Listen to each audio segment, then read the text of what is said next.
राजसमंद की आस्थाओं के केंद्र प्रभु द्वारकाधीश मंदिर से जुड़े हुए कई चेहरे आज राजसमंद जिला कलेक्ट्री परिसर पहुंचे और वहां पर वो एक फिल्म महाराज की रिलीज को रोकने की मांग करते दिखाई दिए। और ये जो पूरा प्रकरण है जिसमें कि OTT पर आगामी कुछ दिनों में रिलीज होने वाली फिल्म महाराज की रिलीज को आज रोकने की मांग उठाई गई है। उस ज्ञापन में 8 अलग अलग बिंदुओं के साथ ये बताया गया है कि किस प्रकार से ये फिल्म अगर रिलीज होती है तो करोड़ों हिंदुओं की भावनाएं आहत होगी।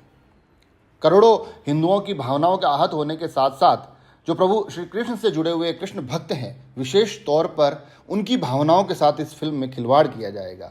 तो इसे एक आशंका के साथ ये एक आग्रह किया गया है कि इस फिल्म को रिलीज से पहले रोक दिया जाए। और इसमें जो तथ्य बताए गए उसमें कहा गया है कि जो कुछ पुराने रेफरेंस दिए गए हैं, एक उपन्यास का जिक्र है, कुछ कानूनी मामलों का जिक्र है, उनके आधार पर अब ये बताया जा रहा है कि उन चीज़ों को एक फिल्म के माध्यम से OTT प्लेटफॉर्म पर लाने की कोशिश की जा रही है।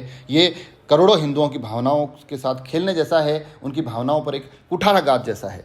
तो इस एक विषय को लेकर आज राजसमंद जिला मुख्यालय पर ज्ञापन दिया गया और ज्ञापन और इस विषय की गंभीरता को आप इस तरह से समझ सकते हैं कि इस पूरे के पूरे प्रकरण में प्रशासन का ध्यान इस पूरे मामले की तरफ आकर्षित करवाने के लिए राजसमंद जिला मुख्यालय के गणमान्य नागरिक मौजूद थे। उनके साथ राजसमंद प्रभु द्वारकाधीश मंदिर से जुड़े हुए अलग अलग अधिकारी मौके पर मौजूद थे और उनके साथ वहाँ पर श्री पुष्टि मार्गीय तृतीय पीठ प्रन्यास के गोस्वामी वेदांत बाबा स्वयं इस मौके पर मौजूद थे। आखिर सुनिए वो इस फिल्म को लेकर कहते क्या है। सबसे पहले तो गत 5000 वर्षों से इस प्रकार से सनातन हिंदू धर्म पे जो आघात आक्षेप लगाए जाते हैं, अब आपने प्रश्न पूछा कि महाराज फिल्म से क्या आपत्ति है, तो 1862 का ये केस है जिसके ऊपर से फिल्म बनी हुई है, जिसमें पुष्टि मार्ग और सनातन हिंदू धर्म पे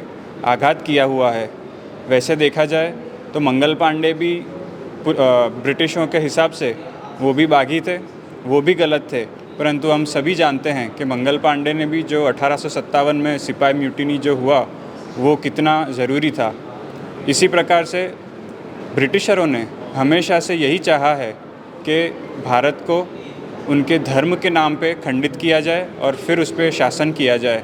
तो इस वजह से ब्रिटिशर चले गए, परंतु मीडिया जो बॉलीवुड है वो बार बार हमारे हिंदू सनातन धर्म पे इस तरह से आक्षेप लगाती है। उसका मैं घोर रूप से खंडन करता हूँ, उसका मैं विरोध करता हूँ। और इसी श्रृंखला में गुजरात में करीब 750 FIR भी हुई हैं, कलेक्टरों को भी दिया हुआ है ज्ञापन। उसी श्रृंखला में आज यहाँ कांकरोली श्री द्वारकाधीश मंदिर की ओर से मैं वेदांत कुमार जी, मैं आज यहाँ कलेक्टर ऑफिस में इसी प्रकार से ज्ञापन देने आया हूँ। इस मूवी को कम्प्लीटली बैन किया जाए, कोई हियरिंग की ज़रूरत ही नहीं है। हमारी सनातन हिंदू धर्म को कोई भी अगर उंगली आके उठा जाए, वो हम सभी को जागृत होकर उसका विरोध अवश्य करना चाहिए। मैं सभी गुजरात के वासियों को और अन्य सभी स्टेट्स के वासियों को बहुत बहुत धन्यवाद और बहुत शुभकामनाएं देना चाहता हूं, क्योंकि वो लोग आगे बढ़कर और इस काम में अपना हाथ बटा रहे हैं। बस इससे अधिक और कभी कुछ नहीं कह पाऊंगा। शुभम भवतु। तो ये थे गोस्वामी वेदांत बाबा जो कि बिंदुवार तरीके से आपको समझा रहे थे कि इस फिल्म की रोकने की मांग आखिर क्यों की जा रही है।